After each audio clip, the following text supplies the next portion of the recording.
Hey folks, yes, I'm back. Good old, whatever you want to call me. I'm not gonna say my name because I don't like it, but I'm back and I'm here to talk about the fact that we're headed further down the road towards our own destruction. Yes, sad but true. Uh, Things are looking, if possible, worse than they were the last time I made the world is ending video. And, I was saying a bunch of things that are going to happen. I was really much more concerned with peak oil, which is still a concern, but now it seems like there's just so many things that are on top of it that, yeah, this is not good. I shouldn't be making this video right now. You shouldn't be watching this video right now.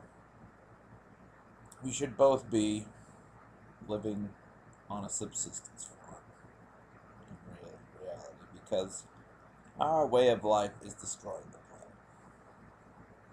And so many of you just don't seem to care. Are you aware of all of the?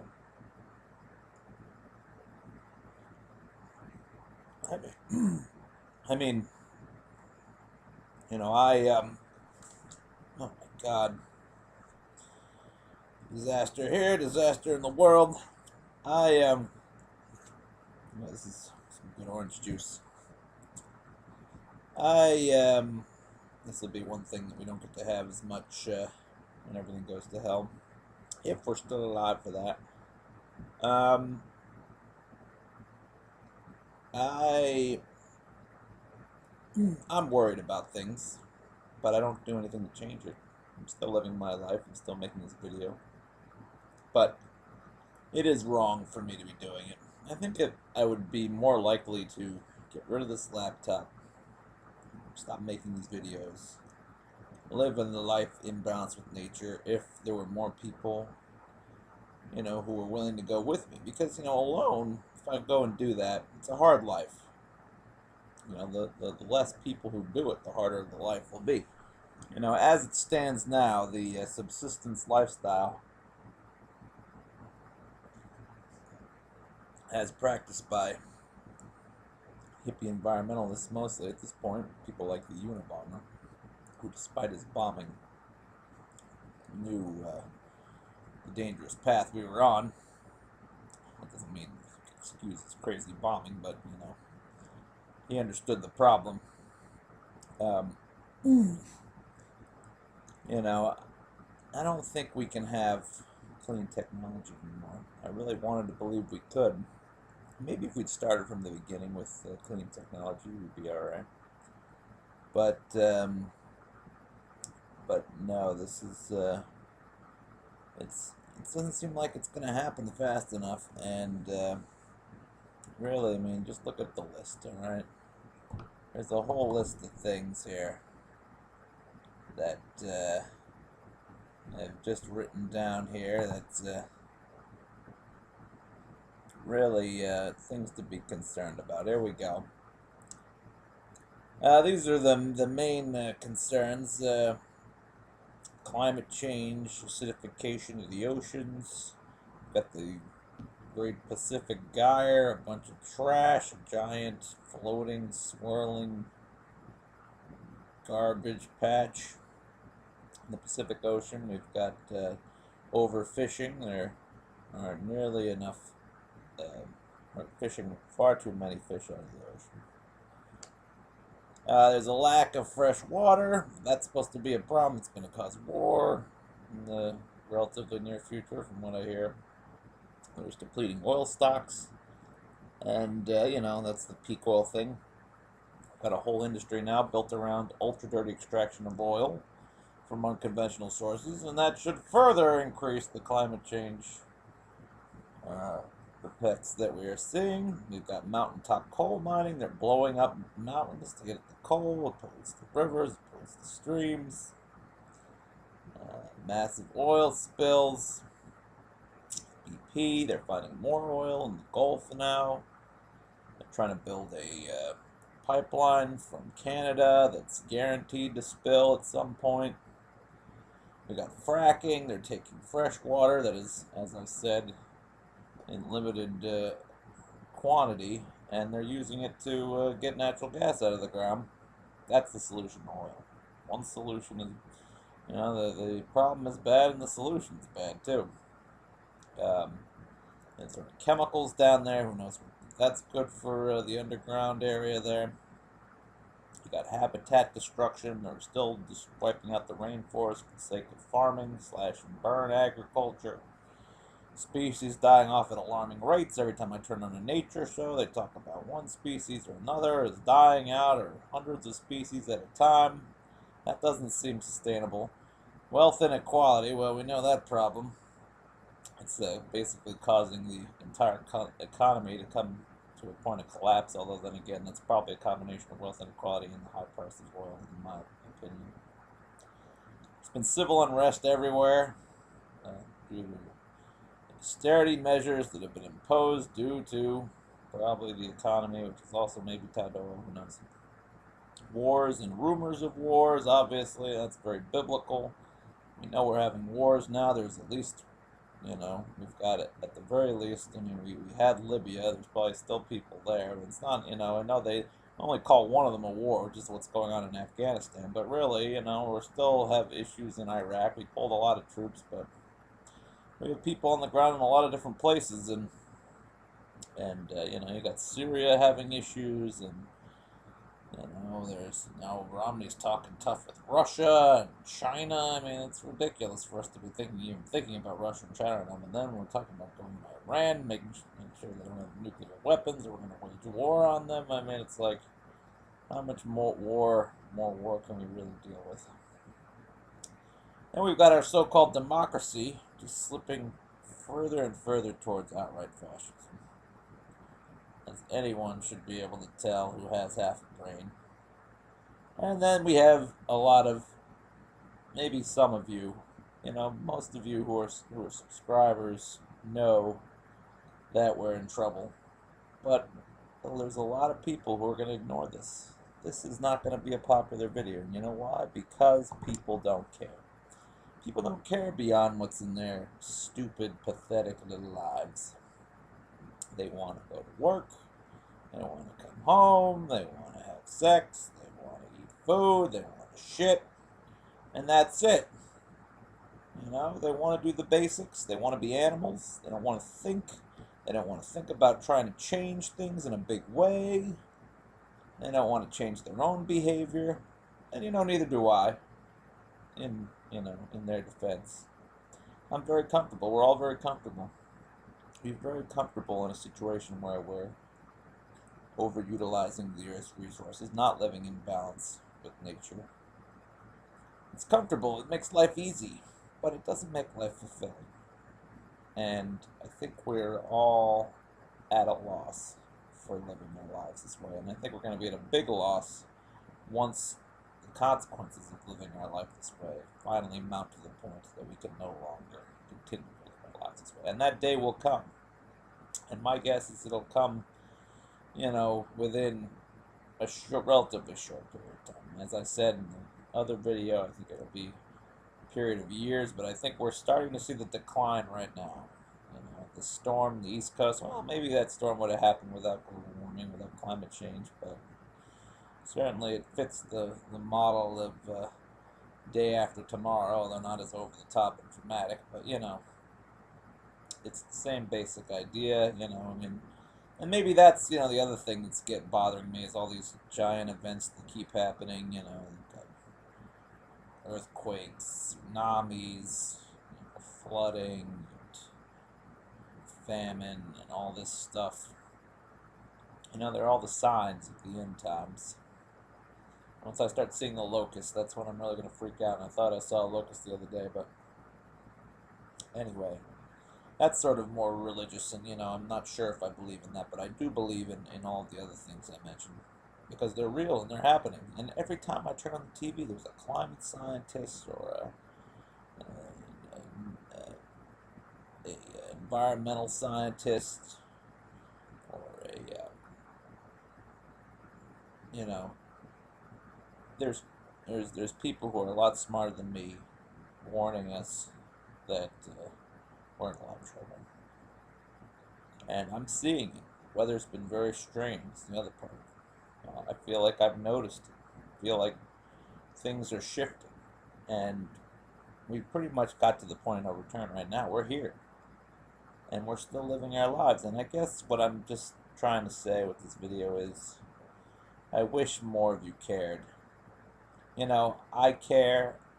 Maybe you don't care. Neither of us are doing anything about it. But if more of us cared, then I would join, you know, I would want to join in with a larger group of people, because we can live simply, we can live in balance with nature, as long as I think it's important that we work together to do that, because, you know, to do it alone, to do it in small groups, there's just a lack of coordination. You know, life is going to be a lot harder. It's sort of an uphill battle.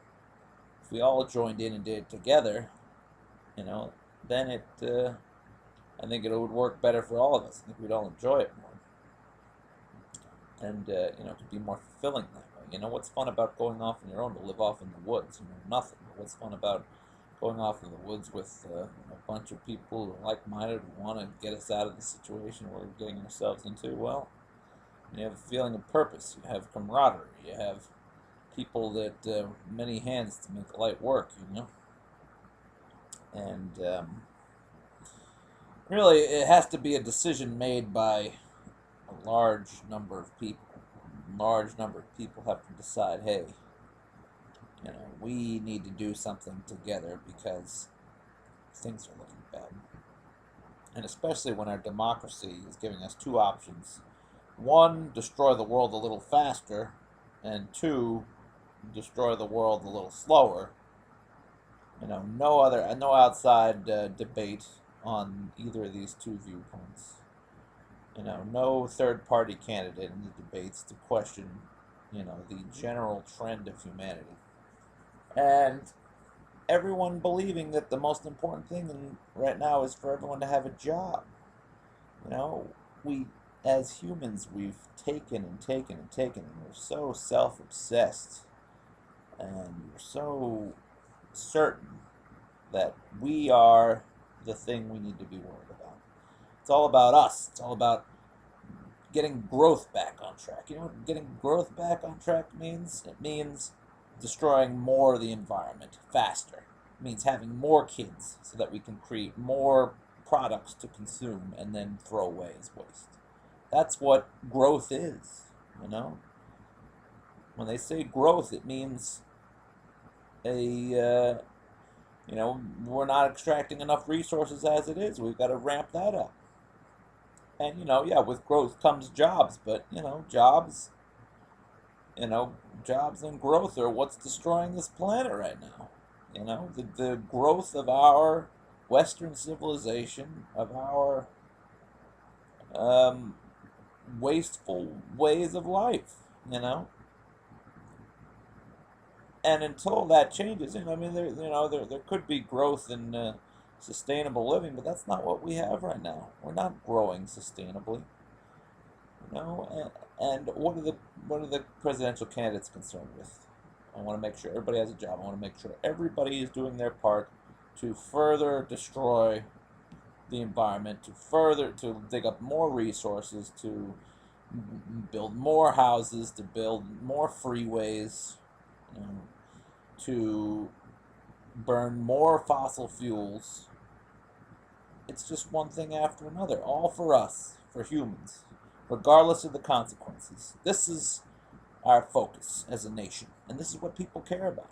This is what you swing state voters, who's going to do a better job improving the economy? Who's going to, you know, create more jobs? It's not about creating jobs. It's about seeing where we are right now in history and realizing that we can't go on with one of the two ways it's presented to us. The lesser of two evils is still evil enough that we are on a path to self-destruction.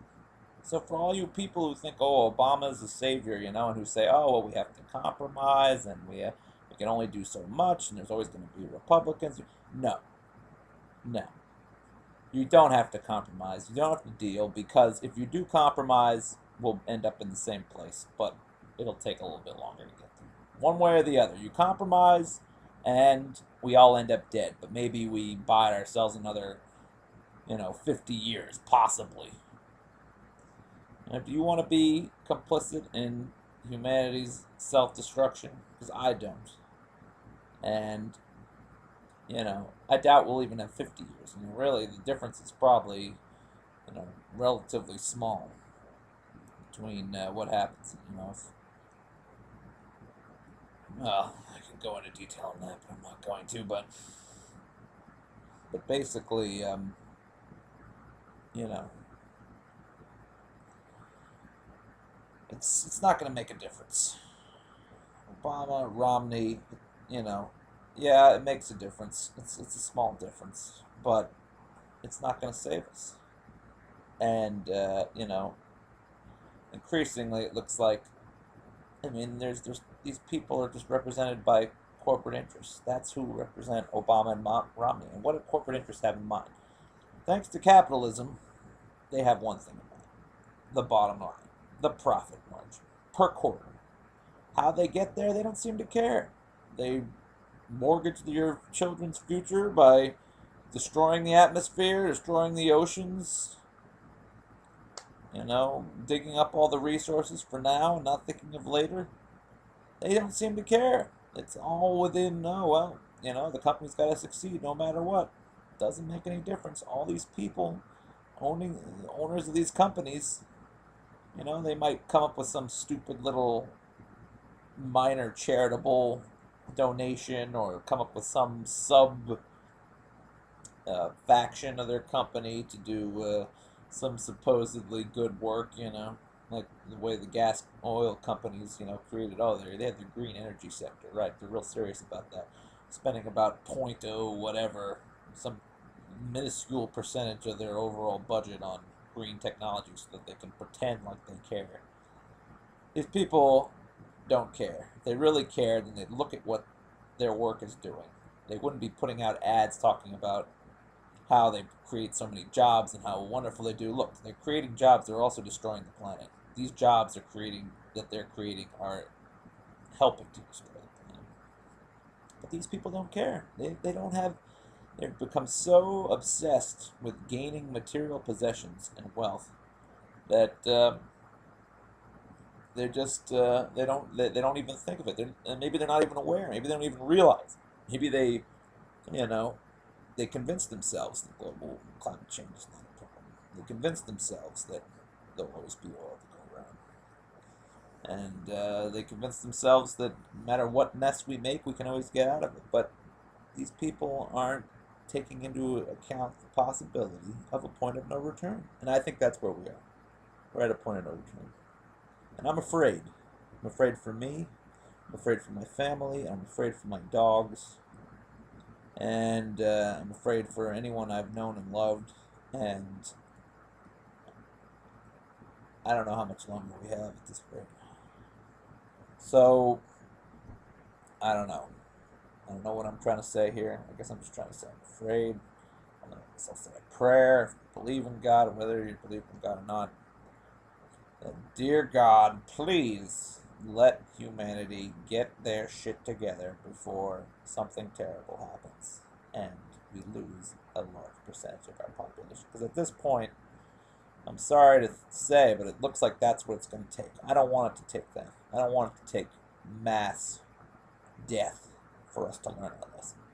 But if we can't pull it together and get some shit done, now I'm talking about getting away from our lives as they are and getting into a life that's more in balance with the way the planet's supposed to work, then we're going to see that kind of death and destruction.